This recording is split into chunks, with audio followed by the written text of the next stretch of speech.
미국이 발칵 뒤집혔습니다. CNN 다큐멘터리 팀이 아시아 3개국에서 포착한 충격적인 장면 때문인데요. 특히 한국에서 촬영된 영상이 방송되자 시청자들은 믿기 힘든 광경에 할 말을 잃었다고 합니다. 심지어 실제 한국을 취재하던 제작진은 촬영 비하인드를 전하며 눈물을 보였다는 후문까지 들려오고 있습니다. 도대체 어떤 충격적인 일이 벌어진 걸까요?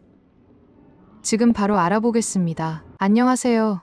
제 이름은 엘리사 킴입니다. CNN 인터내셔널 다큐멘터리 팀의 프로듀서죠. 뉴욕에서 태어난 한인 2세로 항상 냉철하고 현실적인 판단을 중요시했어요. 감정보다는 사실에 집중하는 편이었죠. 하지만 그런 제가 한국에서 완전히 다른 사람이 되었습니다. 그 이야기를 들려드릴게요. 엘리사, 시청률이 또 떨어졌어. 이대로는 안 돼. CNN 회의실의 차가운 조명 아래 국장님의 날카로운 목소리가 울려 퍼졌습니다. 모두의 표정이 굳어 있었죠. 저는 노트북 화면만 뚫어지게 바라보고 있었어요. 그 순간까지만 해도 이 프로젝트가 제 인생을 바꿀 거라곤 상상도 못했습니다. 새로운 시리즈를 기획해야 해. 시민의식 비교 다큐야. 전 세계 주요 국가들의 공공장소에서 시민의식을 비교하는 거지. 국장님의 말씀에 회의실에 잠시 침묵이 흘렀어요. 저는 그때 2년 전 제가 연출했던 다큐멘터리의 조작 논란이 떠올랐습니다. 그때 저는 시청률을 위해 진실을 왜곡했었죠. 그 사건 이후 저는 스스로에게 맹세했어요. 절대 다시는 진실을 배신하지 않겠다.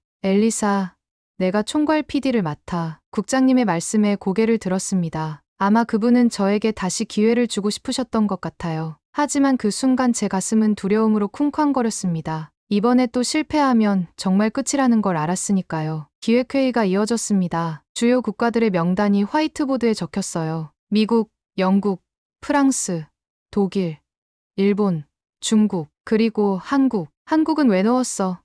미국계 동료 프로듀서인 마이크가 물었습니다. 글쎄, 아시아에서 민주주의 국가니까.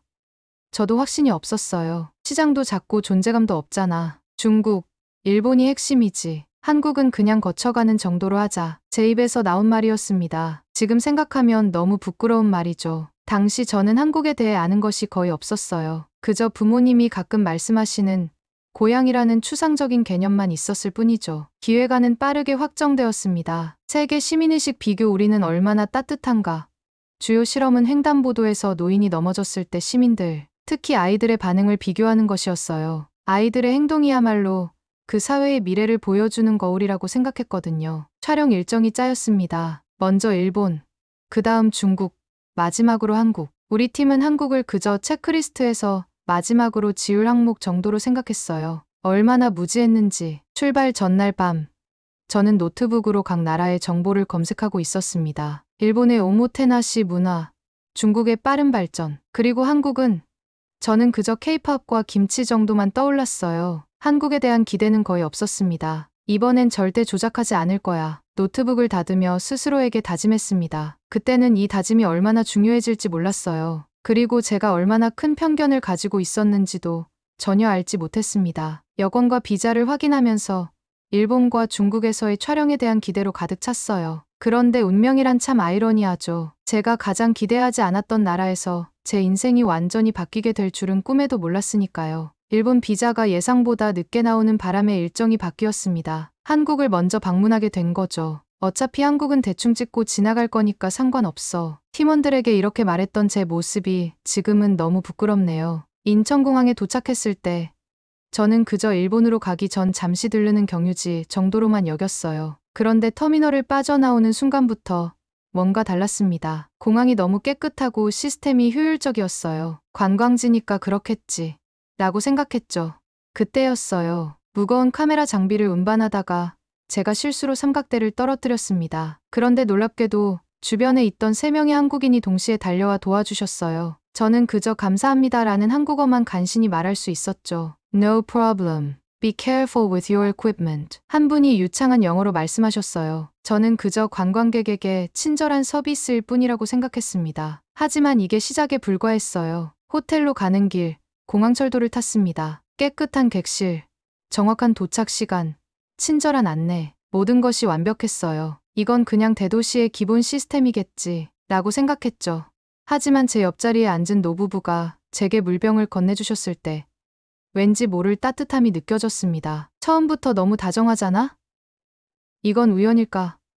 저는 속으로 생각했어요. 아마 한국인들이 외국인에게 특별히 친절한 건가 싶었죠. 서울에 도착해서 첫 촬영 장소를 물색하러 다녔습니다. 우리 팀은 종로 일대를 선택했어요. 북적이는 거리, 현대적인 빌딩과 고풍스러운 궁궐이 공존하는 모습이 인상적이었습니다. 그런데 놀라운 건 곳곳에 보이는 질서였어요. 쓰레기통이 많지 않은데도 거리는 깨끗했고, 횡단보도에서는 무단횡단하는 사람이 거의 없었습니다. 이런 건 그냥 표면적인 모습일 뿐이야. 저는 계속 의심했어요. 한국에 대한 선입견이 너무 강했던 거죠. 하지만 그날 저녁, 우리 팀이 식당에서 겪은 일이 저를 조금씩 변화시키기 시작했습니다. 메뉴판을 이해하지 못하고 있는데 옆 테이블의 대학생들이 자발적으로 통역을 해주셨어요. 게다가 음식 주문을 도와주시더니 심지어 몇 가지 요리는 자신들이 추천한다며 함께 나눠 먹자고 하셨습니다. 처음 보는 외국인들에게 이렇게까지 친절할 필요가 있을까요?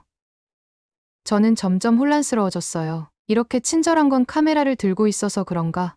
마이크가 의심스러운 눈빛으로 물었습니다. 아니, 우리가 촬영 중인지 아무도 모르는데. 저도 고개를 갸웃했죠. 다음 날 아침, 본격적인 실험 촬영을 준비했습니다. 횡단보도에서 노인 역할을 할 배우를 섭외했고, 카메라는 최대한 눈에 띄지 않게 설치했어요. 계획대로라면 노인이 횡단보도를 건너다 넘어지고, 주변 시민들의 반응을 관찰하는 거였죠. 솔직히 큰 기대는 하지 마세요. 저는 팀원들에게 말했어요. 아마 다들 바쁘게 지나갈 거예요. 대도시니까. 하지만 제 예상은 완전히 빗나갔습니다. 첫 번째 실험에서 노인 역할의 배우가 넘어지자마자 주변에 있던 4명이 즉시 달려와 도와주셨어요. 그것도 아주 자연스럽게요. 마치 일상에서 늘 하던 일처럼요. 이건 연출된 장면 같은데? 마이크가 혼란스러워하며 말했습니다. 아니야. 우리가 아무에게도 말하지 않았잖아. 저도 놀랐어요. 우리는 같은 실험을 3번 더 반복했습니다. 장소를 바꿔가며요. 결과는 항상 비슷했어요. 넘어진 노인을 돕는 것이 이 도시 사람들에게는 당연한 일인 듯했습니다. 특히 인상적이었던 건 한 초등학생으로 보이는 아이가 학교 가방을 메고 있으면서도 주저없이 노인을 도왔다는 거예요. 이건 정말 특별한데? 처음으로 제 마음에 작은 균열이 생겼습니다. 한국에 대한 선입견이 조금씩 허물어지기 시작했어요. 그날 저녁 호텔 방에서 촬영 영상을 검토하면서 저는 깊은 생각에 잠겼습니다. 왜 이런 따뜻함이 자연스럽게 느껴지는 걸까요? 이건 단순한 친절을 넘어선 무언가였어요. 하지만 아직은 확신이 필요했습니다. 다른 나라와 비교해봐야 알 수 있겠지. 일본으로 떠나기 전날 저는 부모님께 짧은 전화를 드렸어요. 엄마, 한국이 이렇게 따뜻한 나라였어요?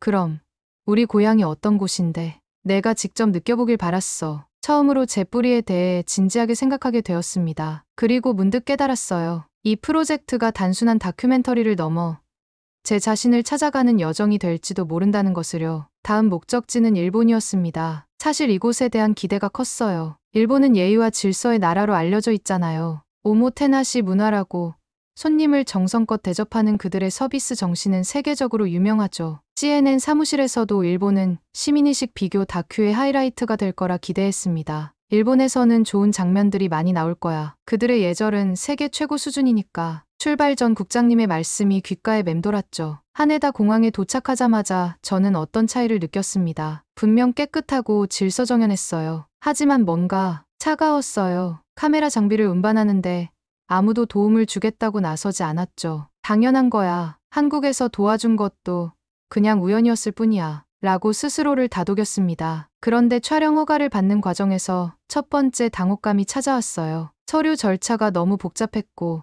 담당자들은 융통성이 전혀 없었습니다. 한국에서는 하루면 해결됐던 절차가 도쿄에서는 일주일이 걸렸어요. 이게 효율적인 시스템인가?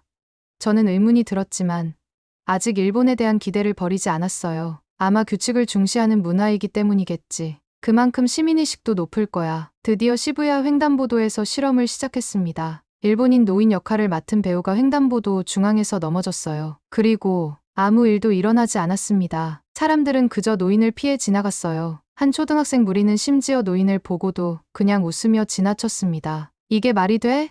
마이크가 놀라서 중얼거렸어요. 저도 믿기지 않았습니다. 우리는 실험을 3번 더 반복했어요. 장소도 바꿔가며 결과는 대동소이했습니다. 가끔 중년 여성이나 노인들이 도와주는 경우는 있었지만 젊은이들이나 아이들은 대부분 무관심했어요. 특히 충격적이었던 것은 한 여학생이 넘어진 노인을 보고도 휴대폰만 들여다보며 지나갔다는 점이었죠. CNN에서는 이걸 어떻게 받아들일까? 저는 걱정이 되기 시작했어요. 일본에 대한 기대가 너무 컸기 때문에 실망도 컸죠. 그날 저녁 호텔 회의실에서 영상을 검토하고 있는데 제작팀의 한 멤버가 충격적인 제안을 했습니다. 좀 더 연출된 장면을 넣는 건 어때요? 일본의 이미지와 맞지 않잖아요. 그 순간 제 귀에는 피가 쏠렸습니다. 2년 전 조작 논란 때의 기억이 생생하게 떠올랐어요. 그때 저는 시청률을 위해 약간의 연출을 허용했었죠. 그리고 그 결과는 참담했습니다. 절대 안 돼. 저는 단호하게 말했어요. 우리는 진실만을 보여줄 거야. 어떤 결과가 나오든. 그날 밤 저는 오랜만에 악몽을 꿨습니다. 2년 전 조작 사건으로 CNN 로비에서 쫓겨나는 꿈이었어요. 식은땀을 흘리며 깨어났죠. 내가 또다시 진실을 버리면 끝장이야. 다음 날 우리는 또 다른 실험을 진행했습니다. 이번에는 전철역에서 무거운 짐을 든 임산부가 도움을 요청하는 상황이었어요. 결과는 조금 나아졌지만 여전히 기대에 미치지 못했습니다. 10명 중 3명 정도만 도움을 주셨어요. 도쿄에서의 일주일이 지나면서 저는 점점 혼란스러워졌습니다. 왜 제가 한국에서 본 따뜻함이 여기서는 느껴지지 않는 걸까요? 물론 일본에도 친절한 분들이 많았지만 그 자연스러움과 즉각적인 반응은 찾아보기 어려웠어요. 문화적 차이일 뿐이야. 저는 스스로를 설득하려 했습니다. 하지만 마음 한구석에서는 계속 질문이 일었어요. 진정한 시민의식이란 무엇일까? 겉으로 보이는 질서만으로 충분한가? 도쿄에서의 마지막 날, 저는 혼자 시내를 걸으며 생각에 잠겼습니다. 지하철역에서 우연히 본 장면이 인상적이었어요. 한 외국인 관광객이 길을 잃은 듯 했는데 주변 사람들은 그저 바쁘게 지나갔죠. 결국 그는 영무원에게 가서 물어봤고 영무원은 정중하게 안내해 주었습니다. 시스템은 완벽한데 사람의 온기가 부족해. 그때 저는 처음으로 이 프로젝트의 진정한 의미를 고민하기 시작했습니다. 단순히 나라별 비교가 아니라 인간성에 대한 질문이었어요. 호텔로 돌아와 짐을 싸면서 저는 CNN에 중간 보고서를 보냈습니다. 일본에서의 촬영은 예상과 달랐습니다. 하지만 이것이 현실입니다. 국장님의 답장은 싸늘했어요. 더 나은 장면을 기대했는데 다음 목적지 중국으로 향하는 비행기 안에서 저는 제 노트북을 열어 한국에서 찍은 영상을 다시 보았습니다. 그때는 몰랐지만 제 마음속에는 이미 한국에 대한 특별한 감정이 자라기 시작했던 거였어요. 베이징에 도착했을 때 첫인상부터 압도적이었습니다. 거대한 공항, 웅장한 건물들. 하지만 동시에 뭔가 답답했어요. 스모그로 뒤덮인 하늘 때문이었을까요? 아니면 촘촘히 설치된 CCTV 카메라들 때문이었을까요? 여기서는 행정적인 지원이 빠를 거야. 마이크가 기대에 찬 목소리로 말했어요. 하지만 그 기대는 공항을 빠져나오는 순간부터 무너지기 시작했습니다. 통관 절차부터 지연됐고 촬영 허가는 더 복잡했어요. 일본보다도 심했죠. 무엇보다 의사소통이 큰 문제였습니다. 영어를 할 줄 아는 담당자를 만나기까지 3시간을 기다려야 했어요. 이래서 준비를 철저히 해야 한다니까. 저는 팀원들에게 말했지만 사실 저 자신도 지쳐가고 있었습니다. 한국에서의 경험이 너무 순조로웠던 탓일까요? 다른 나라들의 불편함이 더 크게 느껴졌어요. 베이징에서의 첫날은 그저 행정 절차와 씨름하는 데 시간을 다 보냈습니다. 호텔에 돌아와 쓰러지듯 잠들었죠. 다음 날 아침, 우리는 드디어 천안문 광장 근처에서 첫 촬영을 시작했어요. 여기는 중국의 상징적인 장소니까 시민의식도 높을 거야. 저는 팀원들을 격려했습니다. 하지만 제 말이 무색하게 실험 결과는 충격적이었어요. 노인 역할의 배우가 넘어졌을 때 주변 사람들은 그저 지나갔을 뿐만 아니라 몇몇은 불편한 표정으로 피해갔어요. 심지어 한 무리의 초등학생들은 노인을 보고 웃으며 손가락질까지 했습니다. 가장 충격적인 순간은 3번째 실험에서였어요. 노인 역할의 배우가 정말로 넘어지면서 작게 신음했는데 한 젊은이가 그를 밀치듯 지나가는 장면이 카메라에 찍혔습니다. 잠깐, 이거 너무한데?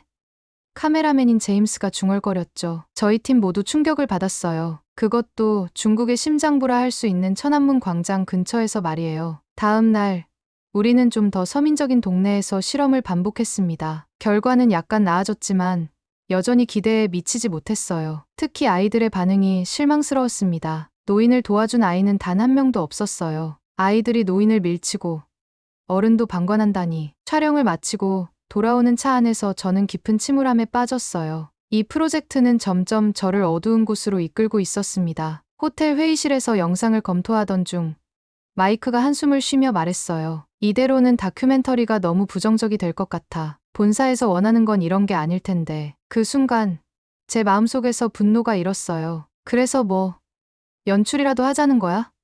진실이 이런데 어쩌라고. 방 안에 침묵이 내려앉았습니다. 모두가 제 반응에 놀란 듯했어요. 잠시 후 마이크가 조심스럽게 말했습니다. 아니, 그런 뜻이 아니었어.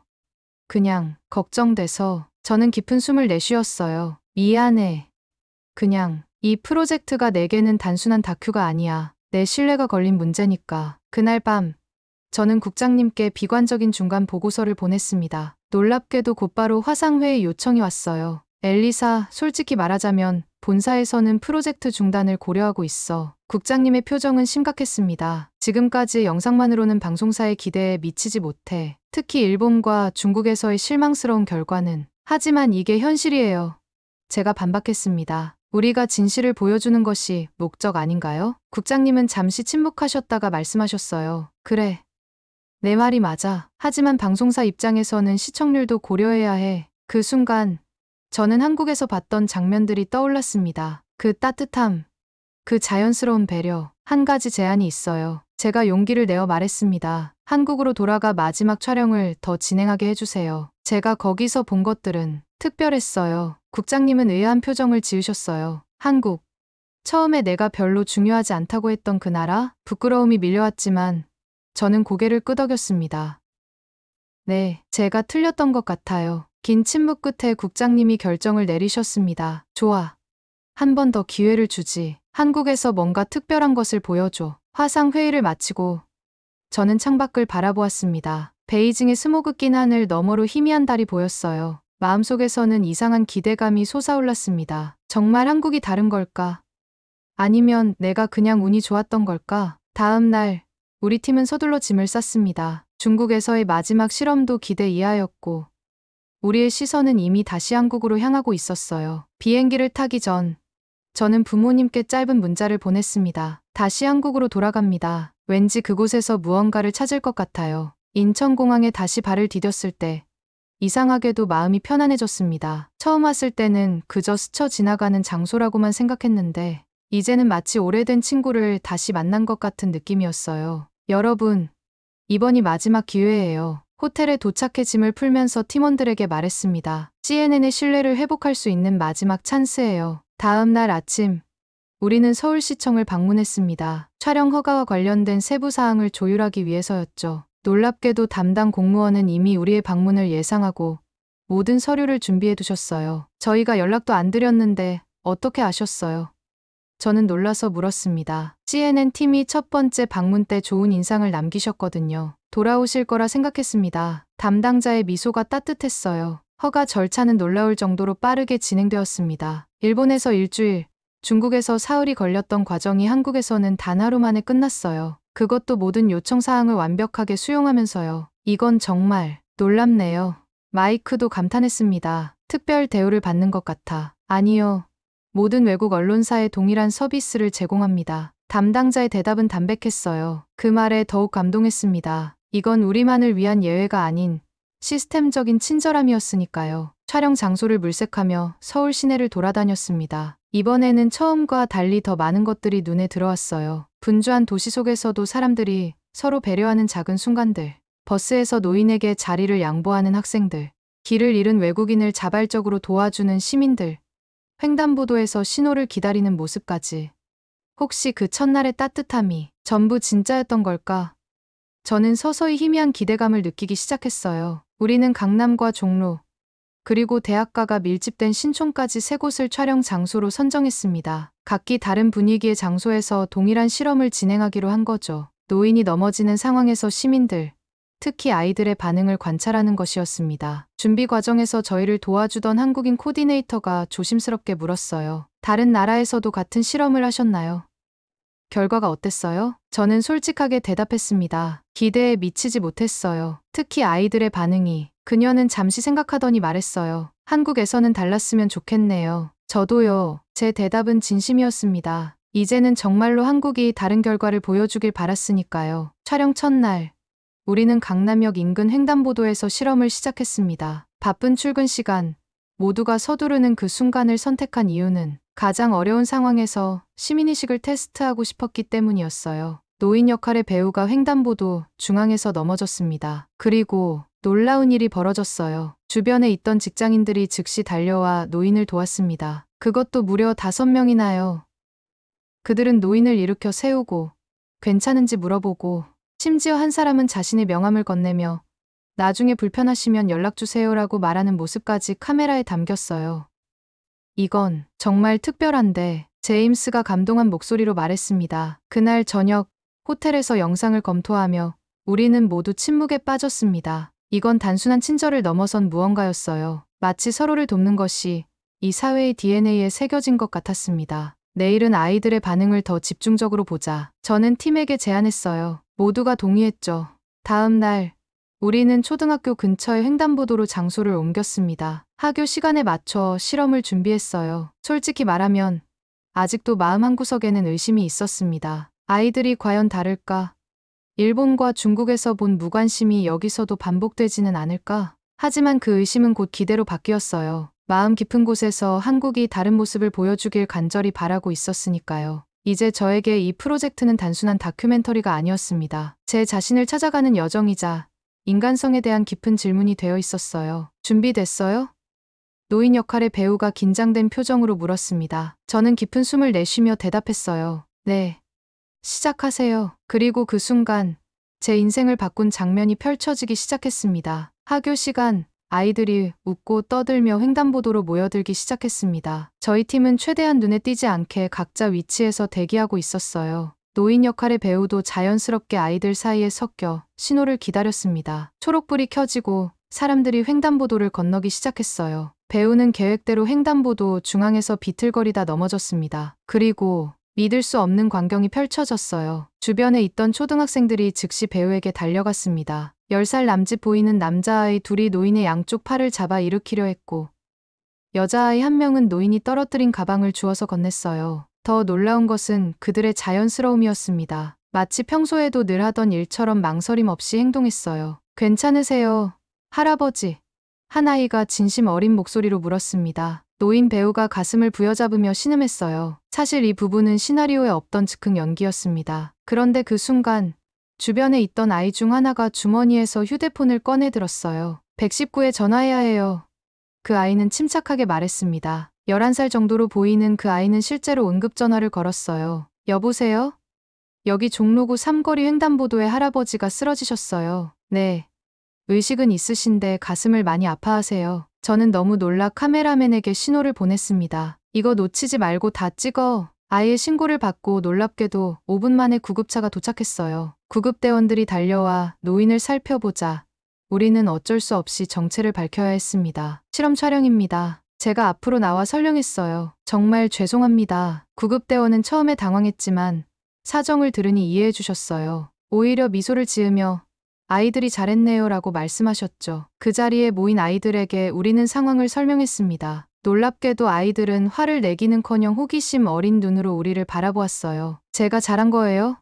119에 신고한 아이가 물었습니다. 정말 대단했어. 제가 진심으로 대답했어요. 내가 실제 상황에서도 이렇게 행동했다면 누군가의 생명을 구했을 거야. 그 아이의 얼굴에 피어난 미소는 제가 평생 잊지 못할 장면 중 하나입니다. 그날 저녁 호텔 회의실에서 영상을 검토하며 우리 팀 모두는 말을 잃었어요. 마이크의 눈가에는 눈물이 맺혔고 제임스는 계속 고개를 저었습니다. 11살 아이가 119에 침착하게 신고하다니 마이크가 중얼거렸어요.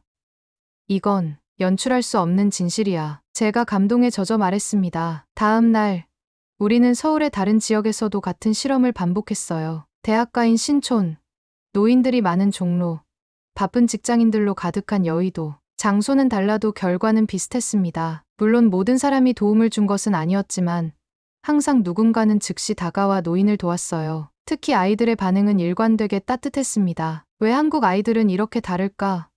저는 계속 질문했어요. 그 답을 찾기 위해 우리는 실험 후에 아이들과 인터뷰를 진행하기로 했습니다. 한국 코디네이터의 도움으로 실험에 참여했던 몇몇 아이들의 부모님께 연락해 허락을 받았어요. 부모님들도 흔쾌히 동의해 주셨습니다. 심지어 우리 아이가 잘했다니 기뻐요라고 말씀하시는 분들도 계셨어요. 왜 넘어진 할아버지를 도와주었니?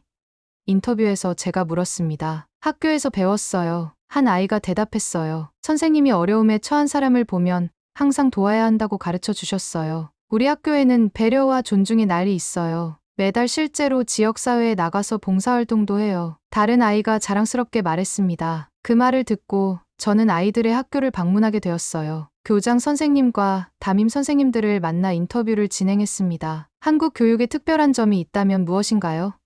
제가 물었어요. 배려는 글자보다 먼저 가르칩니다. 한 선생님의 대답이 깊은 울림을 주었어요. 지식도 중요하지만 그 지식을 어떻게 사용하느냐가 더 중요하다고 생각해요. 아이들이 서로를 돕고 존중하는 법을 배우지 않는다면 그것이 무슨 의미가 있겠습니까? 그 말이 제 마음을 꿰뚫었습니다. 이것이 바로 제가 찾던 답이었어요. 단순한 친절함이 아니라 교육과 문화 속에 깊이 뿌리내린 배려의 정신이었습니다. CNN의 중간 보고서를 보내면서 저는 처음으로 자신감을 느꼈어요. 우리는 특별한 이야기를 발견했습니다. 단순한 국가 비교가 아닌 인간성에 대한 깊은 통찰을 담은 다큐멘터리가 될 것입니다. 국장님의 답장은 간단했습니다. 기대되는구나. 계속해. 그날 밤 호텔 방에서 창밖을 바라보며 저는 깊은 생각에 잠겼어요. 제가 한국에 대해 얼마나 무지했는지, 그리고 어떻게 이 나라가 제 편견을 하나씩 무너뜨렸는지, 그 과정이 마치 영화처럼 머릿속을 스쳐 지나갔습니다. 마음이 따뜻한 나라. 저는 중얼거렸어요. 이제 그 말의 의미를 진정으로 이해하기 시작했습니다. 아이들의 따뜻한 행동 뒤에 숨겨진 이유를 더 깊이 알고 싶었습니다. 단순한 우연이 아니라 분명 그 바탕에는 무언가가 있을 테니까요. 그래서 저는 부모님들과 교사들을 찾아다니며 더 많은 인터뷰를 진행했어요. 한국 아이들이 이렇게 배려심이 많은 이유가 뭐라고 생각하세요?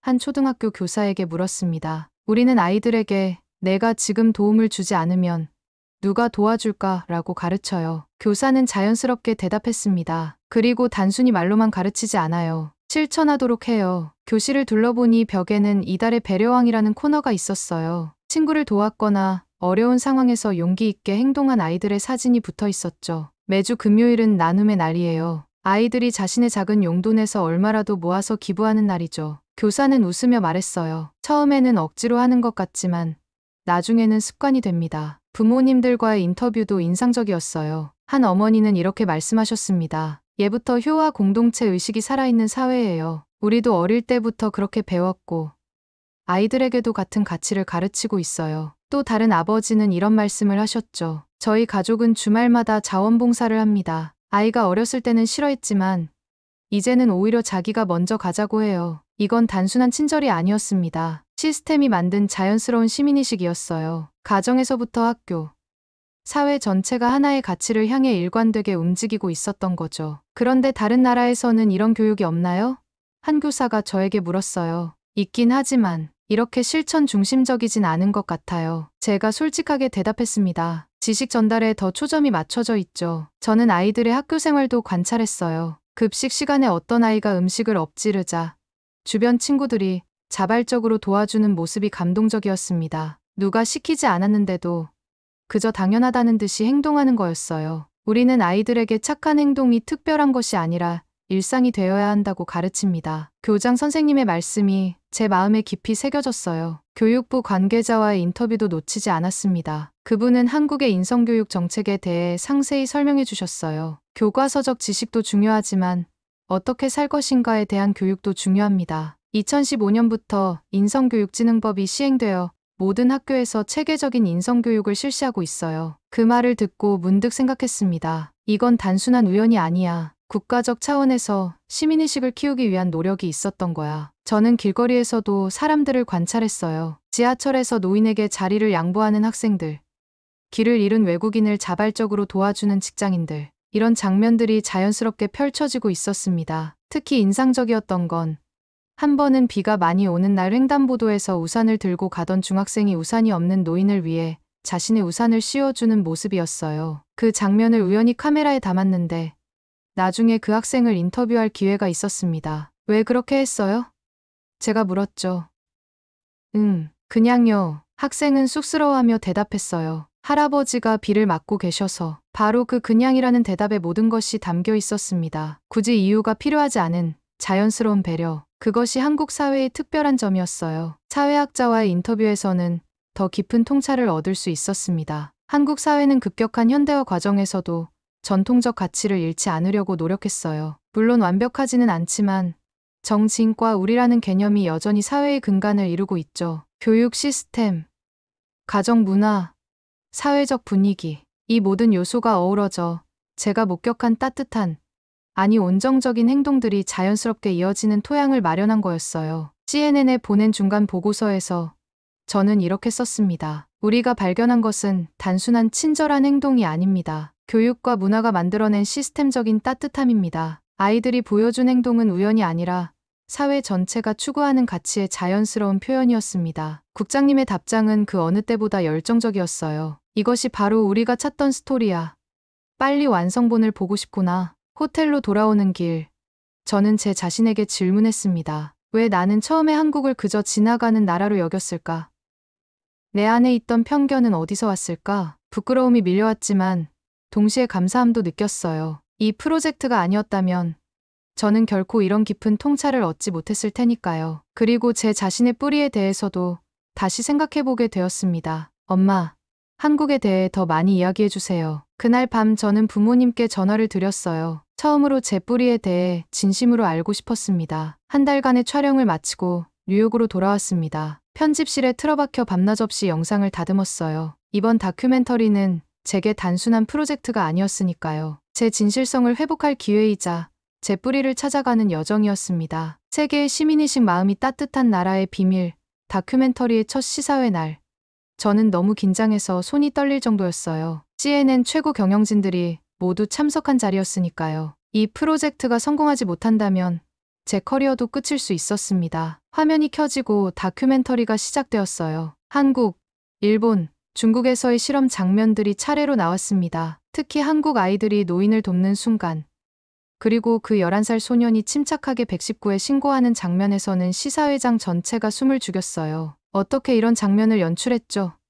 영상이 끝나고 한 이사가 물었습니다. 연출한 것이 아닙니다. 제가 확신에 찬 목소리로 대답했어요. 모든 것이 있는 그대로의 현실입니다. 믿기지 않는다는 표정들이 가득했지만 다큐멘터리의 마지막 부분에서 그런 의심은 사라졌어요. 우리는 모든 촬영 과정을 담은 메이킹 필름까지 포함시켰거든요. 그것이 바로 제가 가장 중요하게 생각한 부분이었습니다. 진실성, 엘리사, 놀라운 작품이야. 국장님이 시사회가 끝난 후 저를 껴안았어요. 내가 이렇게 회복할 줄 알았어. 다큐멘터리는 대성공이었습니다. 방영 당일 CNN 다큐 시리즈 중 최고 시청률을 기록했고 소셜미디어에서도 뜨거운 반응을 얻었어요. 특히 한국에서의 반응이 폭발적이었습니다. 많은 한국인들이 우리 문화를 이렇게 아름답게 보여줘서 고맙다는 메시지를 보내왔어요. 가장 기뻤던 순간은 시즌 2 기획이 확정되었다는 소식을 들었을 때였습니다. 그리고 더욱 놀라운 제안이 뒤따랐어요. 엘리사, 서울 특파원으로 가는 건 어떨까?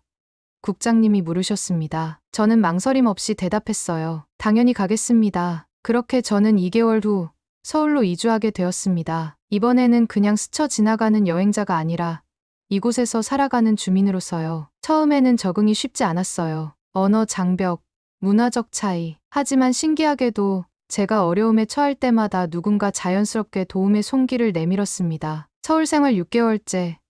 저는 한국어 학원에 등록했어요. 제 뿌리를 찾아가는 과정의 일부였죠. 언어를 배우면서 그 속에 담긴 문화와 가치도 함께 이해하게 되었습니다. 우리라는 개념, 정칭의 의미, 이런 것들이 단순한 단어가 아니라 삶의 방식임을 깨달았어요. 시즌 2 다큐멘터리는 배려의 교육 한국에서 배우는 미래의 시민의식이라는 제목으로 제작되었습니다. 이번에는 한국의 교육 시스템과 가정 문화에 더 깊이 초점을 맞췄어요. 이 다큐멘터리도 큰 성공을 거두었고 심지어 미국 교육부에서도 관심을 보였습니다. 서울에서의 일상이 쌓이면서 저는 점점 변해갔어요. 예전에 냉철하고 현실적이기만 했던 저는 사라지고 따뜻함과 배려를 중요시하는 사람으로 바뀌어갔습니다. 무엇보다 중요한 건 제가 마침내 제 자신의 정체성을 받아들이게 되었다는 거예요. 한국계 미국인으로서의 제 뿌리를 더 이상 부정하지 않게 되었죠. 엘리사, 넌 정말 많이 변했어. 1년 만에 서울을 방문한 마이크가 말했어요. 그래.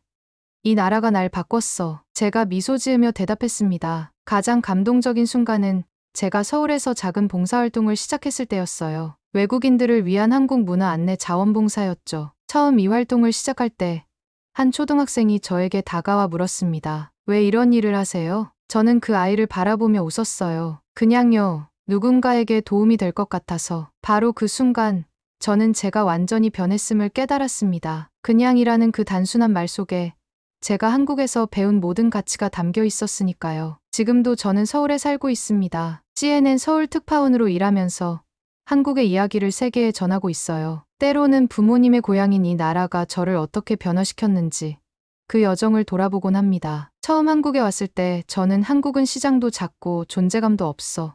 대충 찍자라고 말했던 사람이었어요. 하지만 이제는 자신 있게 말할 수 있습니다. 한국은 작은 나라가 아니라 마음이 큰 나라였어요. 이것이 제 이야기입니다. 마음이 따뜻한 나라. 한국에서 내가 다시 살아나기 시작한 이야기. 여러분, 오늘의 이야기는 어떠셨나요?